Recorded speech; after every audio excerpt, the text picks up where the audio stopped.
Hey everyone, welcome to IQ So let's start with the news analysis for 23rd of March. First of all let's see कि आज हमें कौन कौन से news को discuss करना है। देखिए, सबसे पहले will talk about military exercise जिसका नाम है डस्ट लेक। डस्ट लेक कौन कौन सी कंट्री के बीच में होता है और इसका रिसेंट रेलेवेंस क्या है, ये हमारे लिए इंपॉर्टेंट है, इसको हम डिस्कस करेंगे। सेकंड विल टॉक अबाउट एक न्यू इनिशिएटिव लॉन्च किया गया है, that is step up to end TB. ये इनिशिएटिव किसने लॉन्च किया है एंड मोस्ट इंपॉर्टेंट टीबी को किस तरीके से हम समझ सकते हैं, कौन कौन सी चीजें जो टीबी होता है उसके बारे में हमारे लिए इंपॉर्टेंट है, हर एक चीज को हम यहाँ पर बात करेंगे उसके बारे में। Third will talk about BRICS. BRICS ने रिसेंटली एक टाइप का vaccine research and development centre बनाया है जो कि ऑब्वियसली ऑन पेपर है, सिर्फ मतलब अभी सिर्फ रिसेंटली बना है, तो किस तरीके से काम करेगा, क्या क्या चीजें इसमें बनाई गई है, इसके बारे में हम समझेंगे। Then will talk about biomass. Biomass को किस तरीके से कोल के अंदर यहाँ पर ब्लेंडिंग करने की बात की जा रही है ताकि जो कोल का जो ग्रीन हाउस गैस एमिशन है उसको हम रिड्यूस कर सके। सो उसके मतलब वो चीज कैसे हमारे इंडिया को हेल्प कर सकती है हमारे 2070 के टारगेट को अचीव करने में और किस तरीके से हम उसको करेंगे, इसके बारे में हम बात करेंगे। And finally will talk about new scheme that has been launch, इसका नाम है रूफटॉप सोलर प्रोग्राम, जिसका फेज 2 अभी रिसेंटली लॉन्च किया गया है। तो इसके बारे में जो चीजें इंपॉर्टेंट है उसको हम डिस्कस करेंगे। Let's move on to the first one. यहाँ हम बात करने वाले हैं डस्ट लेक मिलिट्री एक्सरसाइज के बारे में। देखिए, जब भी आपको कोई भी मिलिट्री एक्सरसाइज दिखे ना, डोंट गो बिल्कुल भी आपको उसमें डीप जाने की जरूरत नहीं है, just try to understand 2 to 3 things इसमें। सबसे पहले कौन से दो कंट्री के बीच में हुई है, ठीक है। First of all you need to understand कि कौन कौन से कंट्री के बीच में हो रही है। सेकंड चीज, यू नीड टू अंडरस्टैंड कि उन कंट्रीज के कौन से मिलिट्री के कौन से पार्ट्स हैं जो कि इस चीज के अंदर पार्टिसिपेट करते हैं। Are they army, navy, air force, कौन है जो एक्चुअली इसके अंदर पार्टिसिपेट करता है, ठीक है। और थर्ड चीज, उसका वेन्यू कहां पर है, रिसेंटली कहां पर हुआ है, क्या ये एनुअली होता है, बाई एनुअली होता है, ठीक है। ये सब चीजें बस आपको बेसिक चीजें देखनी है, इसके अलावा कभी भी डीप में नहीं जाना है कि कौन से फाइटर प्लेन्स आए थे, कौन से नहीं आए थे, कौन सा मिस हो गया, राइट। ये सब चीजें देखने की जरूरत नहीं है। सो उसी चीज को देखते हुए हम अगर एक्सरसाइज डस्ट लेक की बात करें, it is actually conducted between India और उज्बेकिस्तान के बीच में ये होता है, ठीक है। फर्स्ट चीज, नाउ ये दोनों की आर्मी के बीच में होता है, ठीक है। अगर आपको चेक करना हो कौन सा मिलिट्रीज करते हैं, दोनों की आर्मी के बीच में होता है। नेक्स्ट चीज, ये रिसेंटली कहां हुआ है, देखिए एक चीज समझिए। पहली बात तो ये एनुअल है।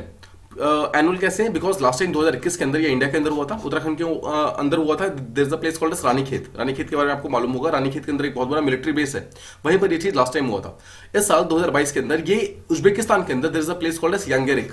यांगेरिक के अंदर हुआ है। देखिए, ट्राई टू अंडरस्टैंड, यांगेरिक के बारे में कोई नहीं पूछेगा, यांगेरिक उतना फेमस नहीं है। Now the question that can be asked is कि उज्बेकिस्तान का एग्जैक्ट लोकेशन कहां पर है। तो अगर मैपिंग पॉइंट ऑफ व्यू से अगर आपको कभी भी जाना है तो don't ever go for Yangiarik, always go for Uzbekistan, ठीक है। जस्ट ट्राई टू अंडरस्टैंड कि उज्बेकिस्तान कहां पर है। तो इसी चीज को हम जरा देखते हैं कि उज्बेकिस्तान एक्जैक्टली है कहां पे। तो जितने भी हमारे सेंट्रल एशियन कंट्रीज है वो आप जानते हैं ऑलरेडी इस साल जो हमारे मैपिंग पॉइंट ऑफ व्यू से काफी ज्यादा इंपॉर्टेंट है। दिस इज हमारा India, this is Pakistan, this is Afghanistan. अगर अफगानिस्तान से ऊपर की तरफ जाते हैं, हम जानते हैं कि अफगानिस्तान से 3 सेंट्रल एशियन कंट्रीज जो है डायरेक्टली बॉर्डर टच करती है, तुर्कमेनिस्तान, उज्बेकिस्तान, ताजिकिस्तान, ठीक है, ये तीनों। नाउ इसके ऊपर we have the largest central Asian country जो कि कौन सा है, कजाकिस्तान, और एक छोटा सा है Kyrgyzstan. Just remember these things. तो 2 के वाले हैं हमारे पास, उसके अलावा we have Uzbekistan, we have Turkmenistan and we have Tajikistan. तो अगर आपको याद करना है, एक छोटा सा आप ट्रिक से याद कर सकते हैं कि कौन कौन से ऐसे कंट्री जो कि अफगानिस्तान को टच करते हैं। तो टी वाले दोनों करते हैं, ठीक है, और यू वाला करते हैं। के वाले दोनों ही टच नहीं करते हैं, जस्ट सिंपली आपको रिमेंबर करना है। बिकॉज देखिए, हम जानते हैं कि इस बार अफगानिस्तान बहुत ज्यादा न्यूज के अंदर है बिकॉज ऑफ तालिबान ने जो पावर यहाँ पर सीज किया है, उसके कारण Afghanistan mapping point of view से काफी ज्यादा इंपॉर्टेंट है। और अब जानते हैं सेकंड चीज, सेंट्रल एशियन कंट्री भी बहुत ज्यादा इंपॉर्टेंट है। क्यों? बिकॉज रशिया यूक्रेन का टेंशन, उसके बीच में सेंट्रल एशियन कंट्री बीच में फंसा हुआ है। सेकंड, इंडिया लगातार अपना एक रूट ढूंढ रहा है सेंट्रल एशियन कंट्री की तरफ। थर्ड, चाइना यहाँ पे लगातार एक रूट ढूंढ रहा है सेंट्रल एशियन कंट्री की तरफ। एंड रिसेंटली रशिया यहाँ पर अपना एक रूट ढूंढ रहा है सेंट्रल एशियन कंट्री की तरफ। तो हर एक कंट्रीज जो है वो सेंट्रल एशियन कंट्री की तरफ आना चाहते हैं, and that is why central Asian country is very very important. तो अगर सेंट्रल एशियन कंट्री भी इंपॉर्टेंट है और अफगानिस्तान भी इंपॉर्टेंट है, तो there can be a question जो कि इन दोनों को लिंक करता हुआ जाए। तो there can be a question कि अफगानिस्तान से कौन कौन से सेंट्रल एशियन कंट्रीज टच करती है। तो we have the answer T and U. के वाली दोनों नहीं करती है, ठीक है। जस्ट सिंपली रिमेंबर, आपको ये इजीली याद हो जाएगा। So right now we are talking about Uzbekistan. तो उज्बेकिस्तान अगर आप अगर ध्यान से देख रहे हैं तो इट टचेस तुर्कमेनिस्तान, नीचे से Afghanistan, Tajikistan, Kyrgyzstan and Kazakhstan. इसमें आपको कुछ डिफरेंट चीज दिखा है इसमें। देखिए, Uzbekistan is the only country जो कि बाकी सारे के सारे सेंट्रल एशियन कंट्री को टच करता है। अगर आप ताजिकिस्तान को देखेंगे तो ये कजाकिस्तान को टच नहीं करता है। कजाकिस्तान की अगर आप बात करेंगे वो भी यहाँ पर ताजिकिस्तान को टच नहीं करता है। सिमिलरली हर एक कंट्री जो है कुछ एटलीस्ट एक कंट्री को टच नहीं करती है। But we have only one country यहाँ पर ये, जिसका नाम है Uzbekistan. This is the only central Asian country जो कि बाकी बाकी जो चारों ही सेंट्रल एशियन कंट्री है सबको यहाँ पर टच करता है, ठीक है। अपार्ट फ्रॉम दिस ये अफगानिस्तान को भी टच करता है, that is why it becomes very very important. तो अगर आप देखेंगे, इंडिया जो सबसे पहला अपना बेस बनाना चाहता है, it wants to go in Uzbekistan. Because कोई भी कंट्री अगर उज्बेकिस्तान के अंदर पहुंच जाएगी तो ऑटोमेटिकली उसका सारे के सारे सेंट्रल एशियन कंट्रीज और अफगानिस्तान उसके साथ ऑटोमेटिकली उसका कनेक्शन आ जाएगा। बिकॉज जो उज्बेकिस्तान है उसके डायरेक्ट कनेक्शन हर एक कंट्री के साथ है। ठीक है, ये हो गया हमारा मैपिंग पॉइंट ऑफ व्यू से। आई होप आप समझ गए कि एग्जैक्टली उज्बेकिस्तान का एग्जैक्ट लोकेशन कहां पे प्रेजेंट है। अब देखिए, अब आप उज्बेकिस्तान समझ, अब हमें समझना है कि इंडिया की तरफ से किसने पार्टिसिपेट किया। Although this is not important, but grenadiers जो रेजिमेंट है ना, this is very very important. ये रेजिमेंट अपने आप में ही एक मतलब बहुत इंपॉर्टेंट है। दैट इज वाई हम इसको एक बार देख लेते हैं कि जो इंडिया की तरफ से जो उसमें पार्टिसिपेट कर रहा है, दैट इज ग्रेनेडियर्स रेजिमेंट नाम का एक रेजिमेंट है जो कि इंडिया की तरफ से पार्टिसिपेट कर रहा है इस पर्टिकुलर चीज के अंदर। ठीक है, ऑलराइट, आगे देखते हैं। अब जिस तरीके से इंडिया की आर्मी आ रही है, सिमिलरली उज्बेकिस्तान की जो आर्मी है वो भी इसके अंदर आ रही है, वो भी अपनी आर्मी को भेज रही है, वो भी इसके अंदर आके पार्टिसिपेट करेंगे। नाउ जो ग्रेनेडियर्स बटालियन है ना, वो इंडिया के one of the most decorated battalions में से एक है, जहां पर सबसे ज्यादा जो ऑपरेशंस वगैरह किए हैं ना वो इन्होंने किए हैं। अगर आप देखेंगे, कारगिल जो वॉर हुआ था हमारा, इंडिया चाइना वॉर हुआ था, इंडिया पाकिस्तान वॉर था, हर एक वॉर के अंदर इनका कम से कम एक रेजिमेंट डेफिनेटली जाता है। They are a group of infantry, जो बटालियंस होते हैं उनका एक ग्रुप होता है, और that is why they are considered to be one of the most bravest and one of the most strongest जो कि बटालियंस हमारे इंडियन आर्मी के पास है। ठीक है, that is why they are very very important. आपको बस नाम याद रखना है कि कौन से ये है। ठीक है, बहुत इंपॉर्टेंट है ये चीज। नेक्स्ट चीज, ये जो रिसेंटली जो डस्ट लेक नाम का जो एक्सरसाइज हो रहा है, अगर आप डस्ट लेक को थोड़ा देखेंगे ध्यान से, तो एक टाइप का काउंटर टेररिज्म ऑपरेशन है। मतलब टेररिस्ट से फाइट करने के लिए, टेररिस्ट जो टेररिज्म होता है उसको कंट्रोल करने के लिए, टेररिस्ट से फाइट करने के लिए पर्टिकुलर ऑपरेशन हर साल किया जाता है बिटवीन इंडिया एंड उज्बेकिस्तान।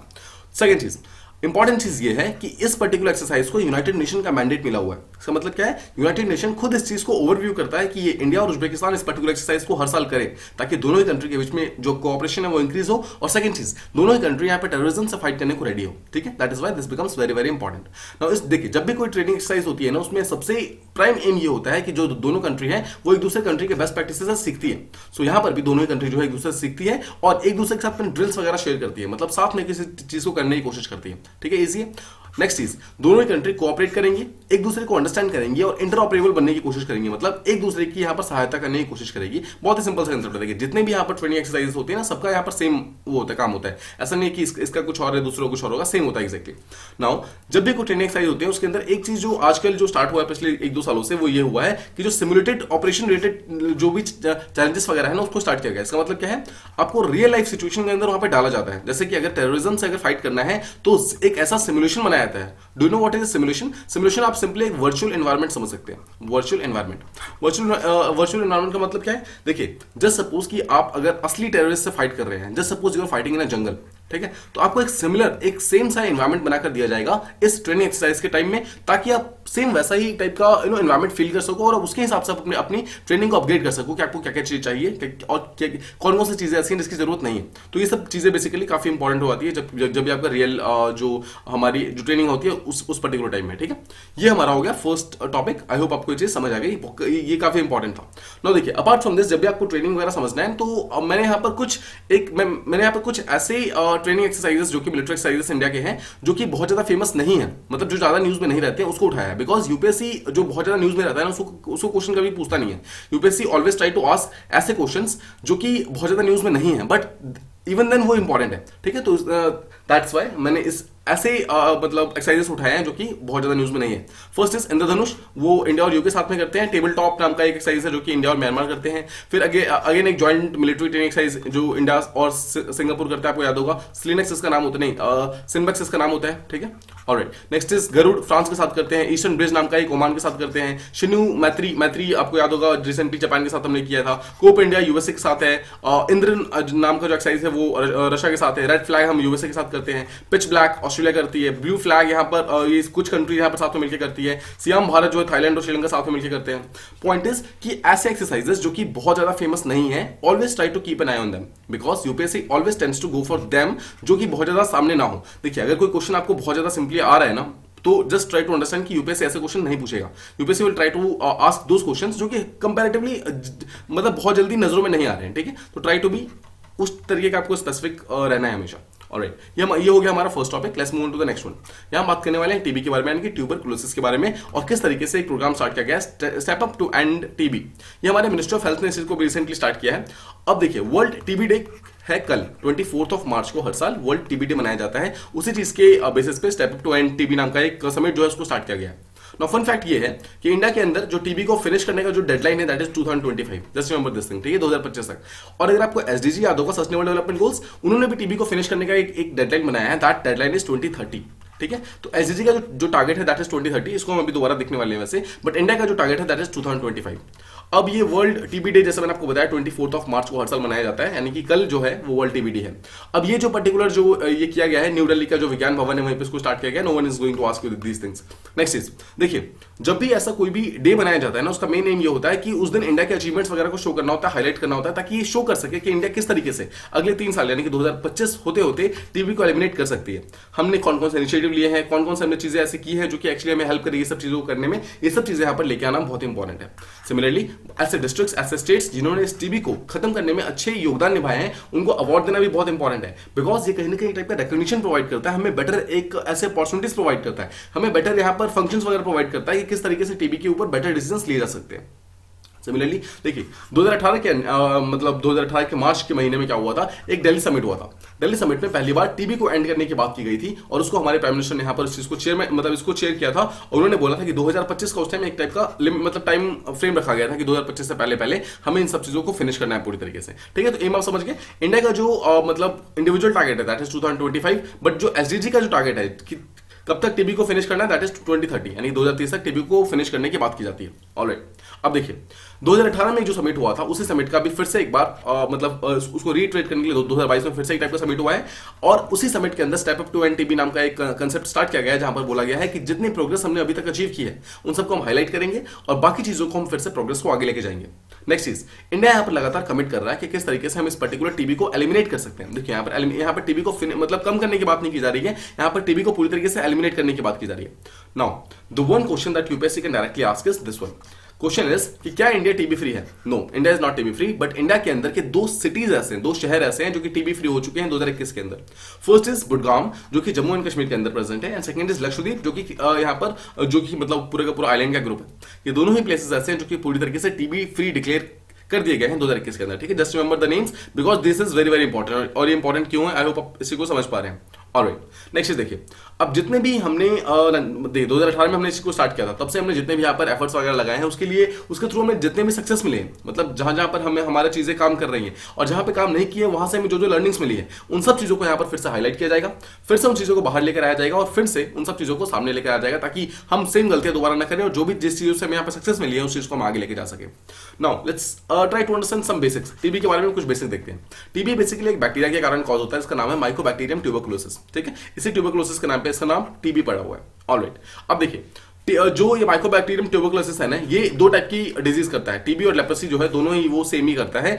और ह्यूमंस के अंदर तो देखिए बेसिकली 2 टाइप की डिजीज होती है, टीबी और लेप्रोसी, जो कि माइकोबैक्टीरियम ट्यूबरकुलोसिस करता है, बट एनिमल्स के अंदर ये बहुत डिफरेंट टाइप के जो मतलब ऐसे डिजीज वगैरह है उन सबको ये इन्फेक्ट कर सकता है। अब देखिए जब भी ह्यूमंस में इन्फेक्ट करता है तो 2 टाइप की टीबी होती है। First is called as pulmonary TB and second is called as extra pulmonary TB.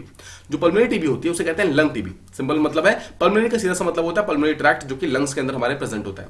तो जो पल्मोनरी टीबी होता है वो सिर्फ और सिर्फ हमारे लंग्स को ही अफेक्ट करता है, बट जो एक्स्ट्रा पल्मोनरी टीबी होता है वो हमारे बाकी ऑर्गन्स को भी अफेक्ट कर सकता है। तो सिंपल क्वेश्चन इज कि क्या टीबी सिर्फ और सिर्फ लंग्स में हो सकती है? नो, टीबी लंग्स के अलावा बाकी जगहों पर भी हो सकती है, और उसे बोलते हैं एक्स्ट्रा पल्मोनरी टीबी। ठीक है, just remember this thing.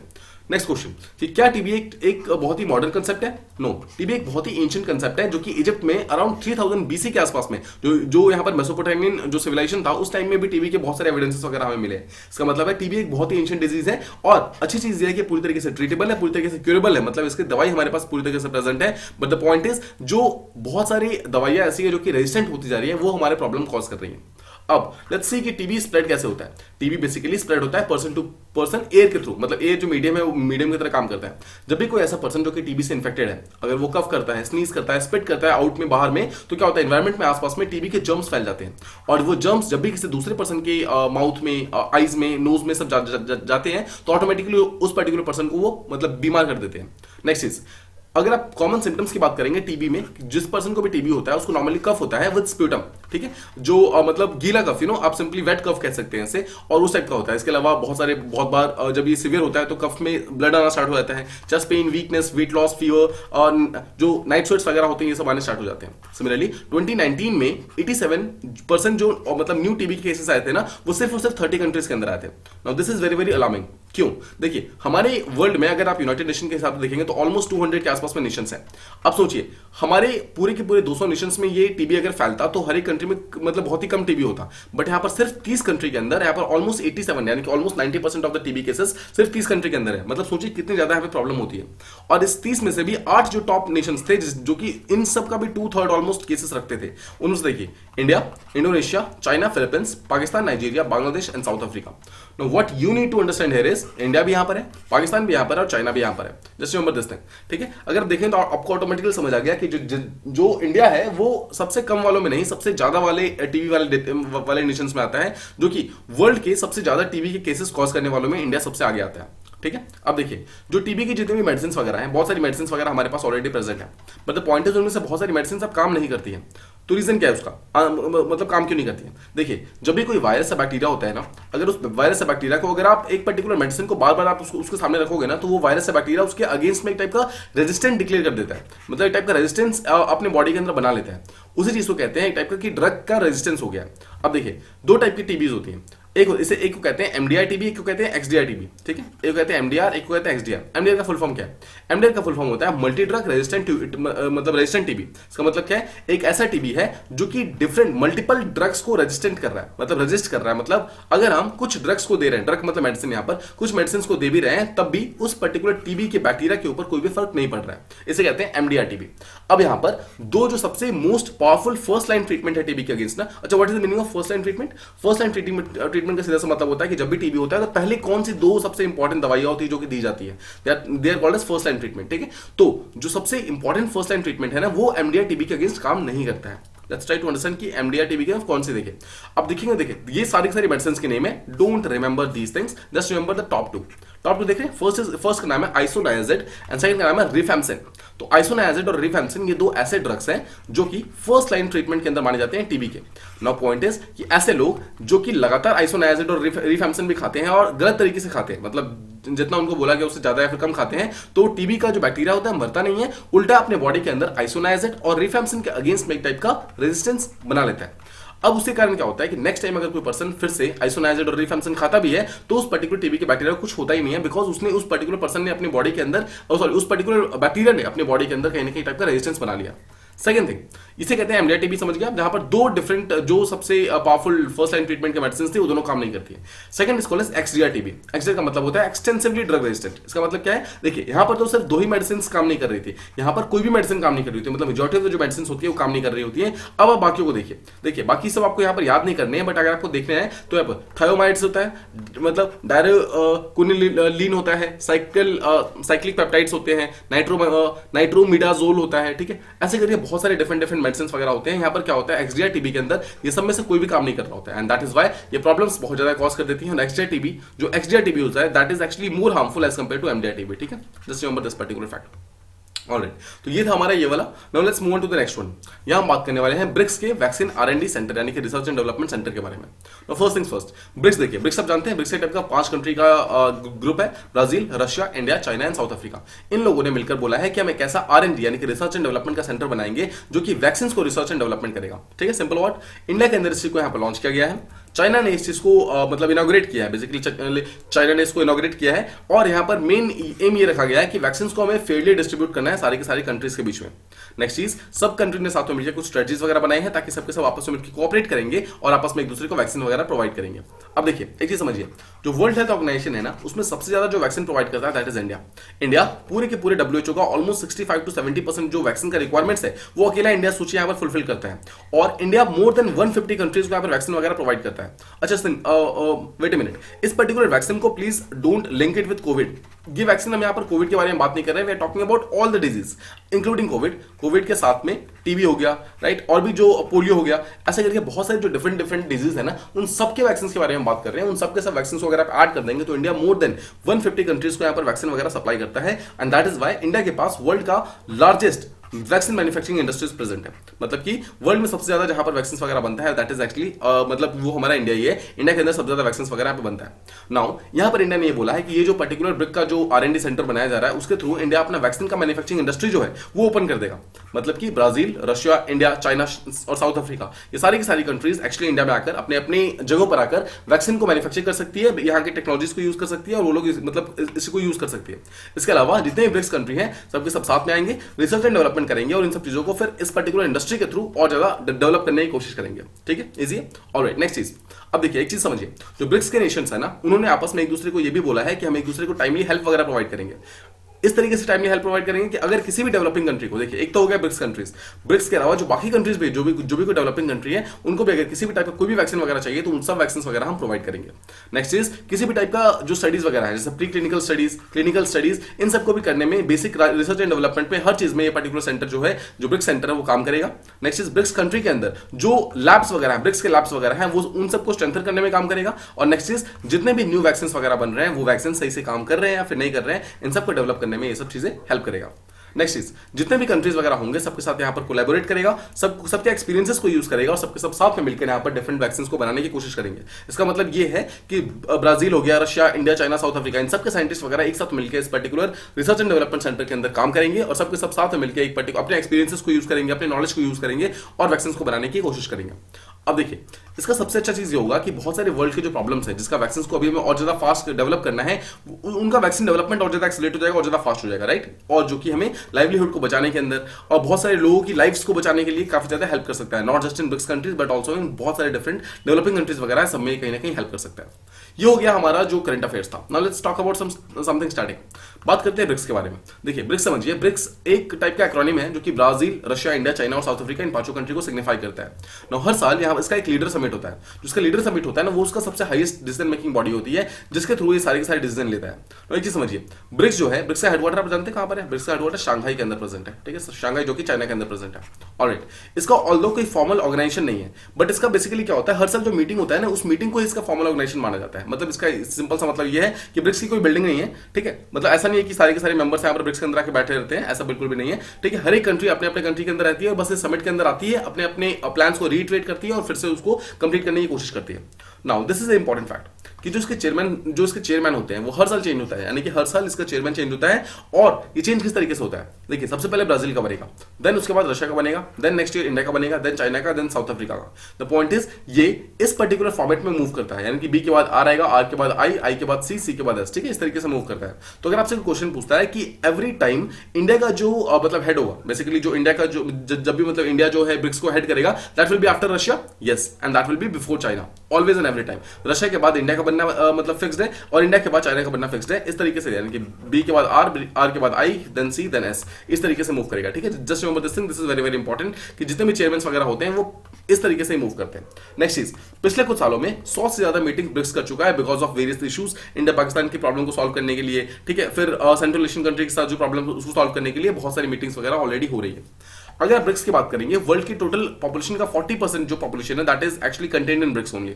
Second चीज, वर्ल्ड की टोटल जीडीपी का 30% जो जीडीपी है that is actually administered by BRICS countries only. इसका मतलब क्या है, ब्रिक्स एक बहुत ही इंपॉर्टेंट इमर्जिंग इन्वेस्टमेंट मार्केट है, मतलब एक ऐसा मार्केट है जो कि लगातार इमर्ज हो रहा है और इसके अंदर इन्वेस्टमेंट किया जा सकता है। नेक्स्ट चीज, ये एक ग्लोबल लेवल पे एक पावर ब्लॉक की तरह बनने की कोशिश कर रहा है। अब देखिए कि समझिए, ब्रिक्स को जो बनाया गया था दैट वाज फॉर्म्ड आफ्टर 2008 का फाइनेंशियल क्राइसिस। आप जानते हैं कि 2008 के अंदर यूएसए के अंदर एक टाइप का फाइनेंशियल क्राइसिस आया था जिसके कारण जो डॉलर की वैल्यू है बहुत ज्यादा डिक्लाइन हो गई थी। तो बहुत सारे जो इमर्जिंग कंट्रीज थी जैसे ब्राजील, रशिया, इंडिया, चाइना और साउथ अफ्रीका, इन लोगों ने ये सोचा कि आगे जाकर ऐसा ना हो कि डॉलर की वैल्यू इतनी ज्यादा डिक्रीज हो जाए कि हमारी खुद की जो करेंसी इंडिविजुअल करेंसीज है उसकी वैल्यू भी डिक्लाइन होना स्टार्ट हो जाए, and that is why they decided to form something different. और उसी के लिए उन्होंने ब्रिक्स बनाया, उसके बाद उन्होंने न्यू डेवलपमेंट बैंक वगैरह को यहाँ पर बनाया जो कि उस चीज को मतलब कंप्लीट करने में हेल्प करता है।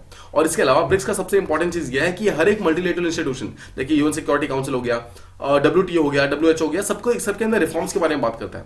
मतलब ब्रिक्स के सारे कंट्रीज रिफॉर्म्स के बारे में बात करते हैं और बोलते हैं कि यूएन सिक्योरिटी काउंसिल के अंदर रिफॉर्म्स होने चाहिए, WHO के अंदर रिफॉर्म्स होने चाहिए, WTO के अंदर रिफॉर्म्स होने चाहिए, ताकि रिफॉर्म्स हो और बेटर तरीके से जो यहाँ पर वर्ल्ड ऑर्डर जो चेंज हो रहा है ना, उस पर्टिकुलर चीज के हिसाब से ये सारे के सारे रिफॉर्म्स वगैरह होने चाहिए, ठीक है। ये हमारा हो गया ब्रिक्स कंट्रीज। आई होप आपको ये चीजें क्लियर है। Let's move on to the next one. यहां हम बात करने वाले हैं कोल प्लांट्स के बारे में और बायोमास के जो पैलेट्स वगैरह होते हैं उसके बारे में। बहुत ही इजी टॉपिक है, इसको हम शॉर्ट में समझने की कोशिश करते हैं कि एग्जैक्टली है क्या। देखिए आप जानते हैं कोल एक टाइप का फॉसिल फ्यूल है, राइट। अगर फॉसिल फ्यूल है तो अगर हम कोल को जलाते हैं तो क्या निकलता है, उससे कार्बन डाइऑक्साइड निकलता है। CO2 क्या है, एक टाइप का ग्रीन हाउस गैस है। अगर CO2 एक टाइप का ग्रीन हाउस गैस है, इसका मतलब है कि अगर वो बाहर निकलेगा, अगर उसको कोल को अगर हम जलाएंगे और अगर वो जे बाहर निकलेगा, इसका मतलब है कि उसके कारण हमारा एनवायरमेंट यहाँ पर कहीं ना कहीं पॉल्यूट होगा, और नेक्स्ट चीज ग्लोबल वार्मिंग का जो रिस्क है और ज्यादा इंक्रीज हो जाएगा। सिंपल फॉर्म में, राइट, यानी कि कोल को जलाने से डायरेक्टली ग्लोबल वार्मिंग हमारा इंक्रीज हो रहा है। ऑलराइट, सो आप जानते हैं कि रिसेंटली जो यहाँ पर ग्लासगो समिट हुआ था 2022 के अंदर, उसके अंदर इंडिया ने 2070 का टारगेट फिक्स किया है। क्या है टारगेट, बोला है कि 2070 तक हम अपने आप को नेट कार्बन न्यूट्रल बना लेंगे। इसका मतलब क्या है, जितना कार्बन हम रिलीज करेंगे CO2 मतलब जो हमारे एनवायरमेंट के अंदर, उतना कार्बन हम यहाँ पर एब्जॉर्ब कर लेंगे पूरी तरीके से। इसका मतलब है अपने आप को नेट कार्बन न्यूट्रल करना। ठीक है, अब देखिए, अगर हमें नेट कार्बन न्यूट्रल करना है, उसके लिए सबसे इंपॉर्टेंट चीज क्या है, सबसे इंपॉर्टेंट चीज है कि हमें फॉसिल फ्यूल का यूज पूरी तरीके से बंद करना होगा। बिकॉज जब तक फॉसिल फ्यूल मतलब बर्न होता रहेगा ना, तब तक हमारा एनवायरमेंट कभी भी नेट न्यूट्रल नहीं हो सकता। बिकॉज तब तक CO2 रिलीज होता रहेगा, यहाँ पर देखिए CO2 रिलीज हो रहा है ना, और उसके कारण हमारा ग्लोबल वार्मिंग इंक्रीज होता ही रहेगा। नाउ देखिए, इसी चीज को रिड्यूस करने के लिए, मतलब कोल का जो यूसेज है उसको रिड्यूस करने के लिए गवर्नमेंट ऑफ इंडिया ने डिसाइड किया है कि बायोमास पैलेट्स को, बायोमास के जो पैलेट्स वगैरह होते हैं, देखिए बायोमास क्या होता है, कोई भी जो हमारा प्लांट्स एनिमल्स बेस्ड जो जितने वेस्ट प्रोडक्ट्स वगैरह हैं, उसको पैलेट का मतलब छोटे छोटे पार्ट्स, सिंपल आप स्टोन समझ सकते हैं इस तरीके से। ठीक है, इसके फॉर्म में बना करके और उसको कोल के साथ में यूज करना, मतलब कोल के साथ उसको फ्यूल की तरह यूज करना, that thing is called as blending of biomass pellet with coal. समझते हैं, रिसेंटली एक टाइप की पॉलिसी लाई गई है, उसे कहते हैं revised policy for biomass utilisation for power generation. मतलब पावर को जनरेट करने के लिए, मतलब इलेक्ट्रिसिटी को जनरेट करने के लिए पर्टिकुलर प्लान यहां पर लाया गया है, जहां पर बोला गया है कि को फायरिंग की जाएगी। Okay, let's try to understand co firing. दो वर्ड है, दोनों को जोड़ते हैं। को का मतलब क्या होता है, साथ में। ठीक है, फायर का मतलब क्या होता है, जलाना। मतलब कि कोल के साथ में, कोल के पावर प्लांट्स में कोल के साथ यहां पर जो बायोमास होगा उसको भी जलाया जाएगा। यहाँ पर क्या हो रहा है, कोल के साथ में जो बायोमास पैलेट्स वगैरह आता है उसको भी यहाँ पर, जो कि ऑब्वियसली ये सारे के सारे बायोमास वो होंगे जो कि एग्रीकल्चर के रेजिड्यू से बनेंगे, यानी कि ये बिल्कुल भी फॉसिल फ्यूल की तरह काम नहीं करेंगे, ये बहुत ही एनवायरमेंट फ्रेंडली की तरह ही जल जाएंगे। उसके कारण क्या होगा, हमें एक टाइप का फ्यूल भी मिल जाएगा और कोल का भी रिप्लेसमेंट भी मिल जाएगा। राइट, तो अभी राइट नाउ जो यहाँ पर गवर्नमेंट ने जो भी मतलब इंस्ट्रक्शंस वगैरह लगाए हैं, उसके अंदर ये बोला गया है कि जितने भी थर्मल पावर प्लांट्स जो कि कोल के ऊपर चलते हैं राइट नाउ, उन सबको एटलीस्ट 5% ब्लेंडिंग करनी है बायोमास पैलेट्स की इन द नेक्स्ट 5 ईयर्स।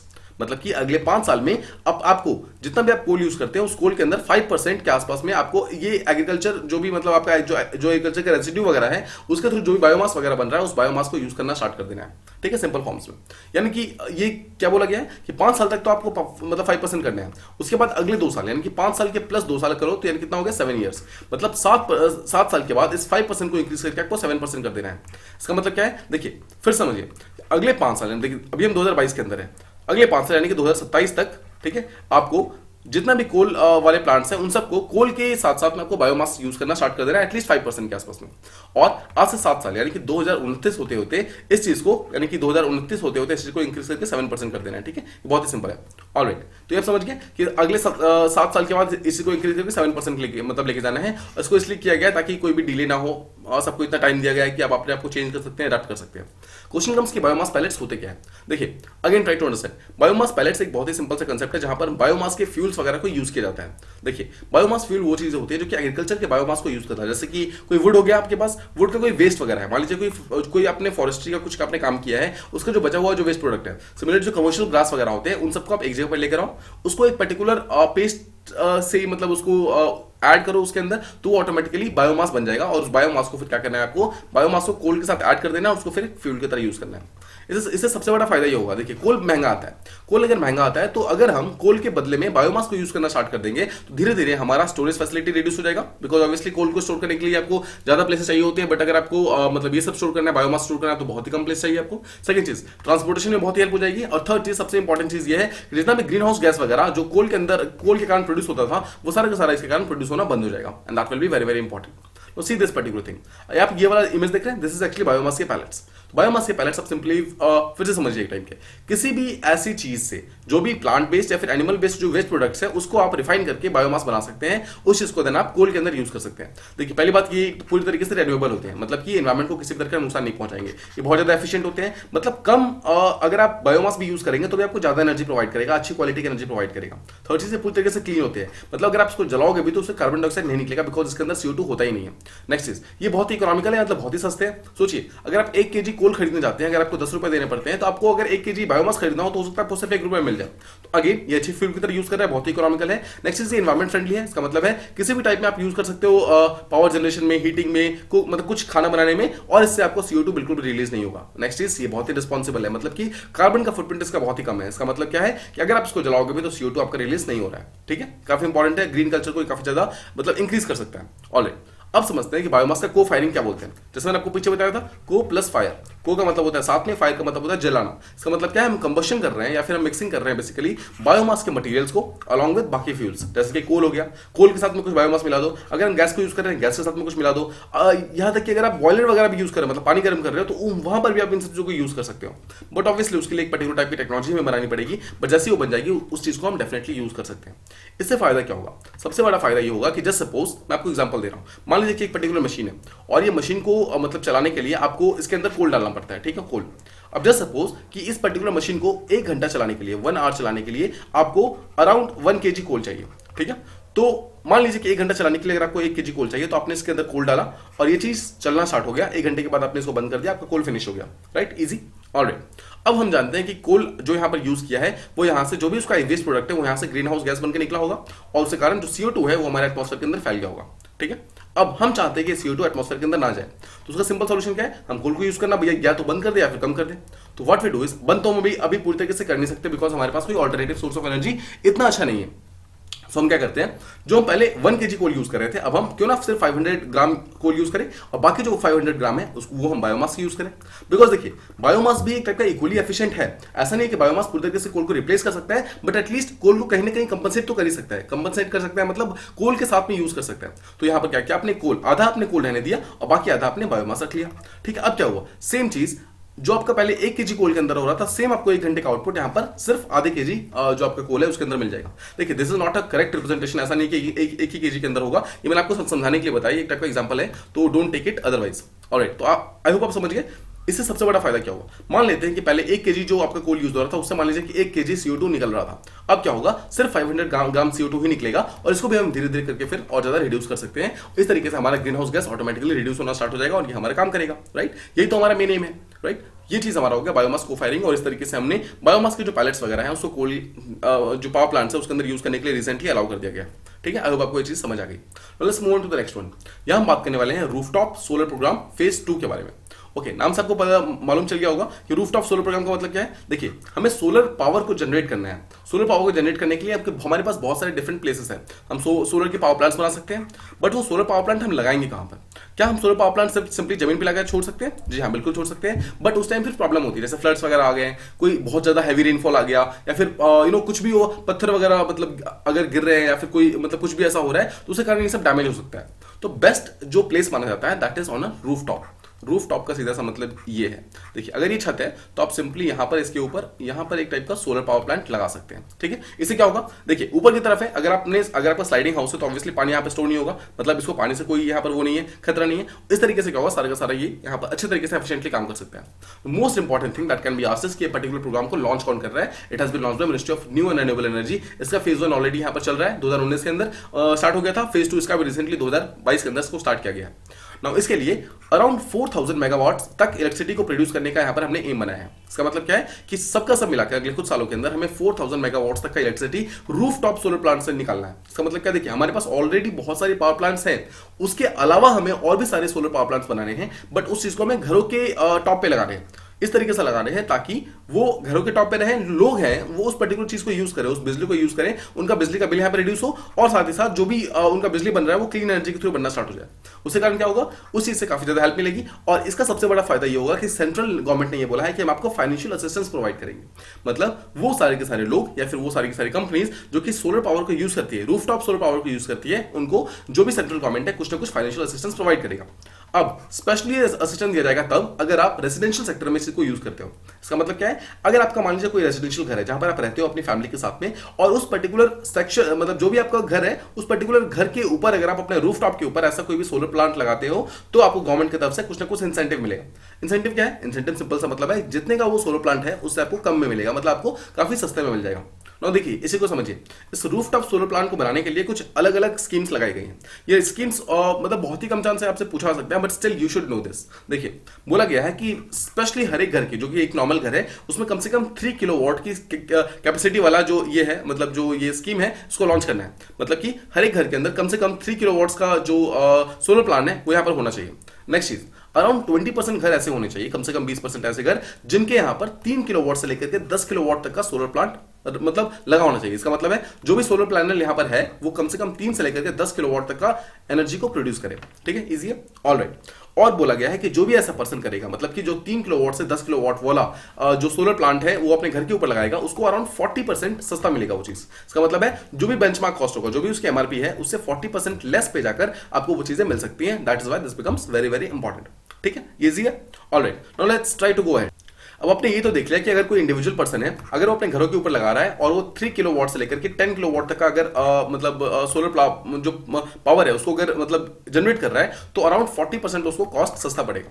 अब सिमिलरली बोला गया है कि वो सारे के सारे ग्रुप हाउसिंग सोसाइटीज होता है ना, आप देखे होंगे बहुत सारी हाउसिंग सोसाइटीज होती है जहां पर बहुत सारे घर एक साथ होते हैं। सिमिलरली बहुत सारी रेजिडेंशियल वेलफेयर जो वेलफेयर वाली जो कंपनीज वगैरह होती हैं, अगर जहां पर एक से ज्यादा घर एक साथ होती है, मतलब मान लीजिए कि 10-12 घर एक साथ है, अगर वो सबके सब मिलकर अपने अपने छतों के ऊपर लगवाते हैं तो उनको सिर्फ 20% का यहाँ पर मिलेगा। ऑब्वियसली बात है, देखिए 20% इज एक्चुअली मतलब बहुत अच्छा यहाँ पर प्राइस मिल रहा है ऑब्वियसली, बट गवर्नमेंट को भी यहाँ पर कुछ ना कुछ प्रॉफिट चाहिए ना, that is why they are giving 20%। इसके अलावा बोला गया है कि अगर कोई भी ऐसा वो है, मतलब कोई भी ऐसा घर है, कोई भी ऐसा पर्सन है जो कि इस चीजों के डिस्ट्रीब्यूशन की यूटिलिटीज को और ज्यादा इंक्रीज करता है, तो उसको फर्दर 10% का और ज्यादा उसको रिबेट मिल सकता है। मतलब कोई भी ऐसा पर्सन जो कि 500 किलोवाट तक का जो एनर्जी है उसको प्रोड्यूस कर सकता है या फिर उतने का सोलर रूफटॉप लगवाता है, तो उसको अराउंड 10% का एक्स्ट्रा रिबेट मिलेगा। Now is this thing important? No, ये वाला पॉइंट बिल्कुल इंपॉर्टेंट नहीं है कि 10% एक्स्ट्रा मिलेगा नहीं मिलेगा, but yes you should be knowing कि 3 किलोवाट वाले को भी मिल रहा है, 3 से 10 किलोवाट वाले को यहाँ पर 40% ऑफ मिल रहा है। ठीक है, यहाँ तक कि जो रेजिडेंशियल हाउसेस वाले हैं उनको 20% ऑफ मिल रहा है। ये चीजें कभी कभी यूपीएससी डायरेक्टली स्टेटमेंट वाइज पूछ सकता है, यहाँ पर आपको कंफ्यूज कर सकता है कि क्या इसका इतना है, इसका इतना है। नेक्स्ट चीज, जितने भी रूफटॉप सोलर प्रोग्राम्स हैं सबके सब डिमांड ड्रिवन होते हैं। देखिए ऐसा नहीं है कि हर एक पर्सन के घर पे जाके जबरदस्ती गवर्नमेंट लगाना स्टार्ट कर देगी, ऐसा बिल्कुल नहीं होने वाला है। It is going to be demand driven initiative. इसका मतलब क्या है, अगर कोई पर्सन डिमांड करेगा कि हाँ ठीक है मुझे अपने घरों के ऊपर ये पर्टिकुलर प्लान चाहिए, तो ही उसके घर के ऊपर लगाया जाएगा, नहीं तो नहीं लगाया जाएगा। सिंपल सा पॉइंट है, ये डिमांड ड्रिवन है। नेक्स्ट चीज, इसकी कैपेसिटी क्या होती है या फिर कितने स्ट्रांगली ये मूव कर सकता है, ये इस बात पर डिपेंड करेगी कि इसके लिए डिमांड कितना क्रिएट होता है। देखिए चीज तो बहुत अच्छी है, बट द पॉइंट इज कि हर एक पर्सन इसको सस्टेन कर पाएगा क्या? हर एक पर्सन अपने जो भी फॉसिल फ्यूल वो यूज करते हैं राइट नाउ, जो भी अलग अलग तरीकों का इलेक्ट्रिसिटी को यूज करते हैं, क्या उससे हट करके एक न्यू तरीका वो यूज कर पाएंगे? This particular thing is the biggest question. अगर वो ऐसा हो पाया तो ऑटोमेटिकली हमारे इंडिया के अंदर इसका डिमांड इंक्रीज हो जाएगा। Next is, right now residential sector के लिए हमारे मिनिस्ट्री ने ऑलमोस्ट 3162 मेगावाट्स का कैपेसिटी को यहां पर अलॉट किया। हमने पीछे देखा था 4500 मेगावाट्स। देखिए अराउंड 4000 मेगावाट तो आपको याद ही रखना है। 4000 मेगावाट के आसपास में तो हम इलेक्ट्रिसिटी को प्रोड्यूस करना चाहते हैं सोलर पावर प्लांट से। उसमें से अराउंड 3100 मेगावाट ऐसा है जो कि हम रेजिडेंशियल सेक्टर के अंदर बनाना चाहते हैं। मतलब हम चाहते हैं कि जो घर वगैरह जो इंडिविजुअल हाउसेस है वहां पर ये सब बनने स्टार्ट हो। तो इस 3000 में से अराउंड मतलब 1200 मेगावाट की कैपेसिटी का जो इलेक्ट्रिसिटी का जो सोलर प्लांट है जो कि घरों के ऊपर लगना था वो ऑलरेडी लग भी चुका है। This is a good thing. इसका मतलब क्या है, हमने 3162 का प्लान किया था, उसमें से 1252 ऑलरेडी बन चुका है। इसका मतलब यह है कि डिमांड यहाँ में इंडिया में जनरेट हो रही है। That is a good sign. और इंडिया के अंदर अगर ये चीज हो रही है that is actually very very good. इसके लिए ऑलमोस्ट यहाँ पर 1100 करोड़ के आसपास में पैसा जो है यहाँ पर मतलब लॉन्च किया गया था और उस पैसों को यहाँ पर यूटिलाइज करके ऑलमोस्ट 1252 मेगावाट की कैपेसिटी का रूफटॉप सोलर प्रोग्राम ऑलरेडी यहाँ पर लॉन्च किया जा चुका है इन फेज 1। अभी फेज 2 को रिसेंटली लॉन्च किया गया है, जहां पर जो बचा हुआ है जो भी अराउंड 1200 के आसपास का जो बचा हुआ है उस चीज को यहाँ पर अचीव करना है। ठीक है, तो ये था हमारा आज का डिस्कशन। इसके अंदर हमने जो भी हमारे 5 टॉपिक्स थे उसको हमने अच्छे से डिस्कस किया। ऑलराइट, आपसे कुछ क्वेश्चन है, आप उसे ट्राई कर सकते हैं। The first question is, Dustlik military exercise is held between which 2 nations? Next is, which are the 2 first line of defence drugs against TB यानी कि tuberculosis? Third is, true false का statement है that the chairmanship of BRICS countries is rotated annually as per the alphabetical order? Next is, what percentage of biomass pellets has to be mixed in coal power plants at the end of 7 years from now? 7 साल के बाद। ठीक है, next question is, which ministry has been made responsible for the implementation of rooftop solar program? के लिए कौन सा ministry यहाँ पर रिस्पॉन्सिबल है, आपको ये बताना है। जो कल के क्वेश्चन थे उसे हम देख लेते हैं। फर्स्ट क्वेश्चन वाज कि तमिलनाडु का वो कौन सा म्यूजिकल इंस्ट्रूमेंट है जिसको रिसेंटली जीआई टैग मिला है? उसका नाम है नरसिंग पेटाई नागास्वरम। ठीक है, this is very very important, आपको याद होगा एक टाइप का इंस्ट्रूमेंट है। Alright, second question was true false की फॉर्म में। Question was, Porsangmoen base is on the border between Ukraine and Russia? No, this is the wrong statement. ये कहां पर है? नॉर्वे के अंदर प्रेजेंट है। ठीक है, just remember this thing. Alright, next was again true false statement कि मिलिट्री एक्सरसाइज कोल्ड रिस्पांस जो कि नेटो करवाता है alright, it will be held in Ukraine forever, क्या ये यूक्रेन के अंदर हमेशा होगा? No, it will be held in Norway forever, ठीक है। और जस्ट रिमेंबर कि नॉर्वे के अंदर हमेशा होगा, ऐसा नहीं है कि एक या दो बार होगा या फिर इसका वेन्यू चेंज हो जाएगा, इसका वेन्यू चेंज नहीं होता है, हर साल ये नॉर्वे के अंदर ही होगा, ठीक है। That is why this is a false statement. Next comes, कौन से दो एसडीजी गोल्स ऐसे हैं जो कि वाटर के बारे में बात करते हैं? One is 6 and second is 14। 6 जो है वो बात करता है हमारे सैनिटेशन के बारे में और वाटर के कंजर्वेशन के बारे में, वायरस जो 14 एसडीजी है वो बात करता है लाइफ बिलो वाटर के बारे में, मतलब जो हमारा ओशंस वगैरह है उसकी कंजर्वेशन के बारे में बात करता है। नेक्स्ट इज, कौन सी कंट्री है जिसने साइक्लोन आशानी का नाम रखा है? Asani has been named by Sri, ठीक है। And the next question is, among Arabian Sea and Bay of Bengal, कौन से दो कंड्यूसिव है जो कि जहां पर साइक्लोन ज्यादा फॉर्मेशन होता है? That is Bay of Bengal. So of this is India, this is यहाँ पर Arabian Sea, this is Bay of Bengal. आपको याद होगा मैंने आपको बताया था ये इनक्लोज्ड है, इसके कारण ये जल्दी गर्म हो जाता है। और सेकंड चीज यहाँ पर ज्यादा बारिश होती है, तो ह्यूमिडिटी और टेम्परेचर का जो दो कंडीशंस होते हैं वो दोनों यहाँ पर जल्दी फुलफिल होते हैं। दैट इज वाई यहाँ पर ये चीज बारिश वगैरह ज्यादा होती है। तो ये था हमारा आज का डिस्कशन। आई होप आपको सारी चीजें प्रॉपर्ली समझ आ गई होंगी। अगर आपको इस वीडियो में कोई भी डाउट है तो please do mention them in comment boxes, हम उसको जल्दी से रिप्लाई करने की पूरी कोशिश करेंगे। Apart from this, if you like the video please do like, share and subscribe, and thank you so much for listening.